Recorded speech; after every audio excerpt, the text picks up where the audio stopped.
আমি সঞ্জয় কর্মকার সঞ্জয়ের সঙ্গে কিছুক্ষণ ইউটিউব চ্যানেলে সকলকে জানাই স্বাগত এবং আন্তরিক শুভেচ্ছা। এখনকার প্রতিবেদন, বাংলায় কি কবি সাহিত্যিক কম পড়িয়া ছিল যে অনুষ্ঠান মঞ্চে কবি জয় গোস্বামীকে ডাকিতে হইল?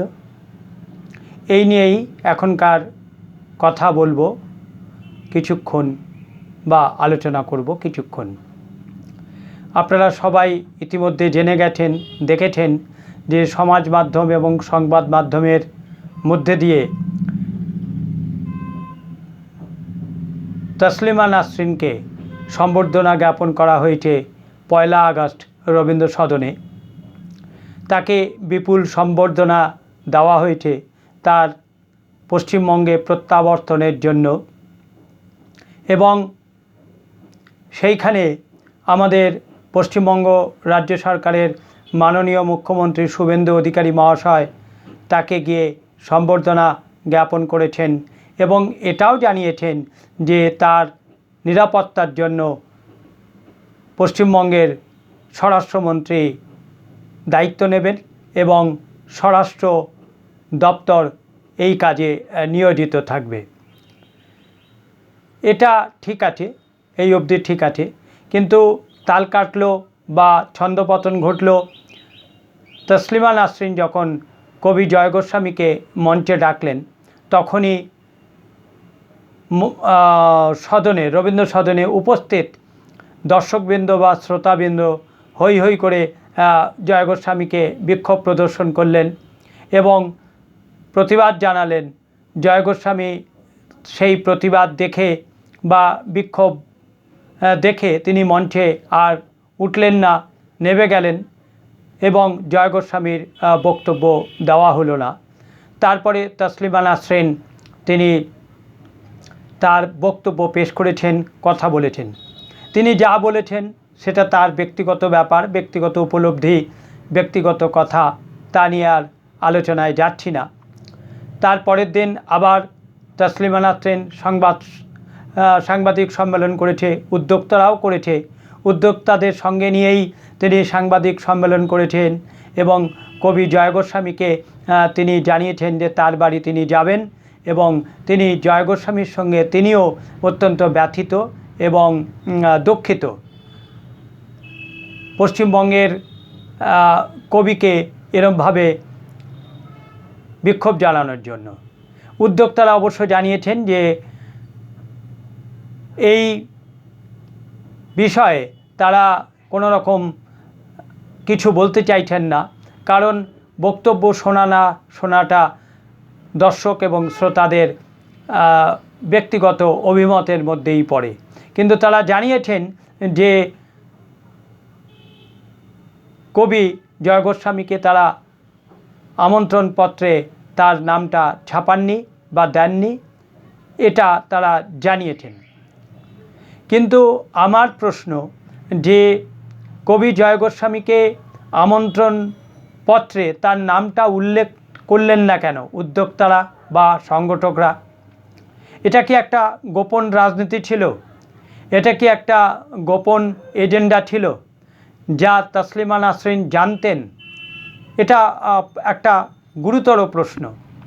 এই কারণে প্রশ্নটা করছি যে আমন্ত্রণপত্রে যদি কবি জয় গোস্বামীর নামটা উল্লেখ থাকতো তাহলে অনেকেই সেখানে যেতেন না।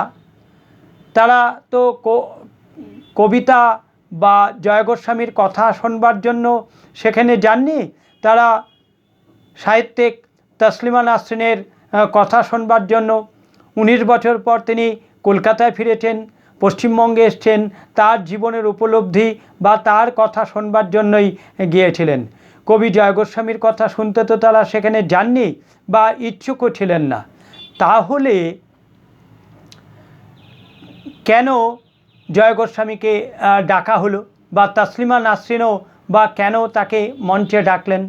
তিনি তো জানিয়েছেন তার বাড়ি যাবেন, তিনি তার অত্যন্ত প্রিয় কবি, বন্ধু কবি, তা তিনি মঞ্চে সেদিন না ডেকে তিনি অবশ্যই তার বাড়ি গিয়ে দেখা করতে পারতেন, অসুবিধে কিছু ছিল না। নাকি আমন্ত্রণপত্রে কবি জয় গোস্বামীর নামটা থাকলে অনেকেই সেদিন রবীন্দ্র সদনে যেতেন না বা সেই অনুষ্ঠানে উপস্থিত থাকতেন না বা হাজির থাকতেন না? এটা কি সংগঠকরা বা উদ্যোক্তারা উপলব্ধি করেছিলেন, বা তসলিমা নাসরিনও কি উপলব্ধি করেছিলেন? সেই বিতর্ক এড়িয়ে যাওয়ার জন্যই কি আমন্ত্রণপত্রে কবি জয় গোস্বামীর নামটা লেখা হয়নি, অথচ কবি জয় গোস্বামীকে ডাকা হয়েছে এবং তসলিমা নাসরিন তাকে ডেকে কিছু বলবার সুযোগ করে দিয়েছেন? এটা আমার একটা খুব ভীষণ গুরুতর প্রশ্ন বলে মনে হয়েছে। তার কারণ, আগে যদি জয় গোস্বামীর নামটা আমন্ত্রণপত্রে থাকতো তাহলে আগেই বিতর্ক হতো এবং বিতর্ক হয়ে ল্যাটাটা চুকে যেত। তাহলে আর অনুষ্ঠান মঞ্চে এ নিয়ে কোনো বিতর্ক, হইহল্লা, বিক্ষোভ প্রদর্শন কিছুই থাকতো না। যারা কবি জয় গোস্বামীর কথা শোনবার তারা যেতেন, যারা কবি জয় গোস্বামীর কথা শুনতে চাইতেন না তারা যেতেন না, উপস্থিত হতেন না। কিন্তু এটা তো উদ্যোক্তাদের একটা তঞ্চকতা যে দর্শকবৃন্দ বা শ্রোতাবৃন্দকে অন্ধকারে রেখে কবি জয় গোস্বামীকে রবীন্দ্র সদনে উপস্থিত হতে দেওয়া, বা যে কেউ শ্রোতা হিসেবে উপস্থিত থাকতেই পারেন, কিন্তু সেই শ্রোতাকে হঠাৎ করে মঞ্চে ডেকে তাকে কিছু বলতে বলার জন্য আমন্ত্রণ জানানো, এটা কি সঠিক কাজ উদ্যোক্তাদের? বা তসলিমা নাসরিনেরও কি এটা সঠিক কাজ হয়েছে? তসলিমা নাসরিন কি জানেন না যে কবি জয় গোস্বামী কতটা মমতাপন্থী, কতটা মমতার চোখ দিয়ে তিনি পশ্চিমবঙ্গটাকে দেখেছেন? তিনি তো পশ্চিমবঙ্গের মমতাপন্থীর বা গত সরকারের স্তাবককুলের নবরত্নের মানে তার যে মমতার যে সাপার্শ্বদ বা স্তাবককুল আছে, সেই স্তাবককুলের শ্রেষ্ঠ রত্ন। তসলিমা নাসরিন উদ্যোক্তাদের কাছ থেকে কি শোনেনি যে মমতা ব্যানার্জির সভায় জয় গোস্বামী উপস্থিত থেকে ছি ছি ক্যা ক্যা, ছি ছি ক্যা ক্যা করেছেন? এটা কি উদ্যোক্তারা তাকে বলেনি? উদ্যোক্তারা কি জানেন না যে এই 15 বছর ধরে কত ভয়ঙ্কর সব ঘটনা ঘটল, যাতে কবি জয় গোস্বামী বেশ কিছু সময় নীরব ছিলেন, কোনো কিছু বক্তব্য রাখেননি? আর কবি জয় গোস্বামীর উদ্দেশ্যেও বক্তব্য আপনি বলেছেন সময়, হ্যাঁ অবশ্যই সময়, কিন্তু সময় বুঝে আপনি কথা বলবেন, আবার সময় বুঝে নির্বাক থাকবেন, বধির থাকবেন, বোবা থাকবেন, মুখে কুলু পেটে থাকবেন, এগুলো কি সুযোগ সন্ধানীর কাজ নয়? কবিকে এ প্রশ্ন তো নিশ্চয়ই করব। অবশ্যই রবীন্দ্র সদনে 1 আগস্ট যে ঘটনা ঘটেছে তা অনভিপ্রেত এবং অনাকাঙ্ক্ষিত, কিন্তু সেটা তো তাৎক্ষণিক প্রতিক্রিয়া।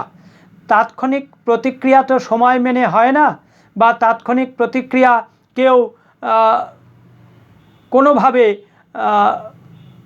পরিবর্তন করতে পারে না বা নিয়ন্ত্রণ করতে পারে না। সেটাই তো তাৎক্ষণিক প্রতিক্রিয়া, যা রবীন্দ্র সদনে 1 আগস্ট ঘটেছে জয় গোস্বামীকে মঞ্চে ডাকার জন্য।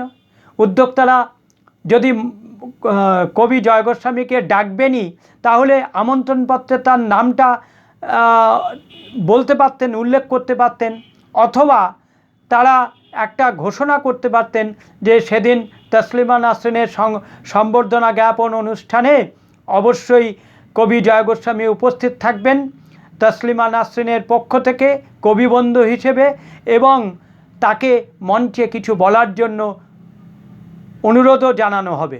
তাহলেই হয়ে যেত। তাহলেই যারা জয় গোস্বামীকে পছন্দ করেন না বা জয় গোস্বামীর কথা শুনতে চান না, তাহলে তারা যেতেন না অনুষ্ঠান হলে, বা মঞ্চে ডাকার সময় এরকম একটা ভয়ঙ্কর বিক্ষোভ তৈরি হতো না। কিন্তু তা হয়েছে। এটা আমার মনে হয় যে জেনে বুঝেই করা হয়েছে।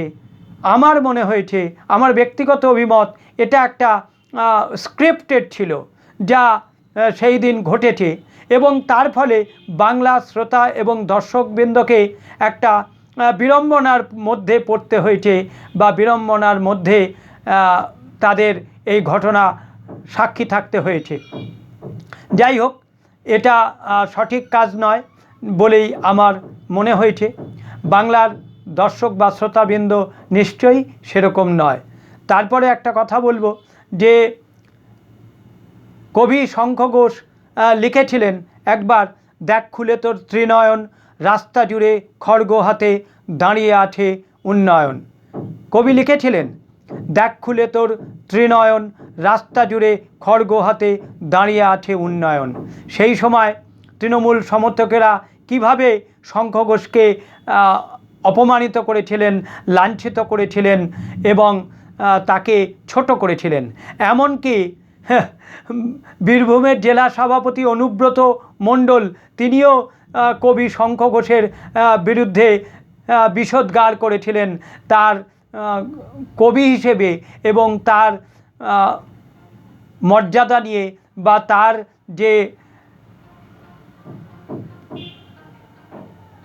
যে কবিতা লেখার যে একটা ক্ষুরোধার ক্ষমতা সেটা নিয়ে অনুব্রত মণ্ডলও প্রতিবাদ জানিয়েছিলেন। সেদিন কিন্তু সেভাবে এই মমতাপন্থীর স্থাবককুলেরা বা মমতা ব্যানার্জি শঙ্খ ঘোষের পাশে দাঁড়াননি বা কেউ বলেননি যে কবিকে এভাবে অপমান করা যায় না বা অপমান করা ঠিক না। বাক স্বাধীনতার সকলেই আছে। তিনি কবি হিসেবে একটা কবিতা লিখেছেন, সেটা লিখতেই পারেন। তিনি তার মতো করে তার যা মনে হয়েছে তিনি তাই লিখেছেন। তিনি যেভাবে দেখেছেন তার চোখ দিয়ে তাই তিনি লিখেছেন। এভাবে কবিকে লাঞ্ছিত অপমান করাটা ঠিক না। সেদিন সরকারের প্রধান হিসেবে মমতা ব্যানার্জি যেমন কোনো প্রতিবাদ করেননি, মন্ত্রিসভার অন্য কোনো মন্ত্রীরাও সেরমভাবে প্রতিবাদ করেননি এবং সেই সঙ্গে মমতার যে স্থাবককুল কবি সাহিত্যিক তারাও সেভাবে শঙ্খ ঘোষের পাশে দাঁড়াননি বা জোরালো বা তীব্র প্রতিবাদ করেননি। তাই বাক স্বাধীনতা কি সময় হিসেবে নির্ধারিত হয়? বাক স্বাধীনতা কি সময় বিশেষে তা পরিবর্তিত হয়? বাক স্বাধীনতা কি অবস্থার পরিপ্রেক্ষিতে হয়? কবি সময় বুঝে কথা বলবেন, আবার কবি সময় বুঝে নির্বাক হবেন, তা কি কখনো হয় কবি মহাশয়?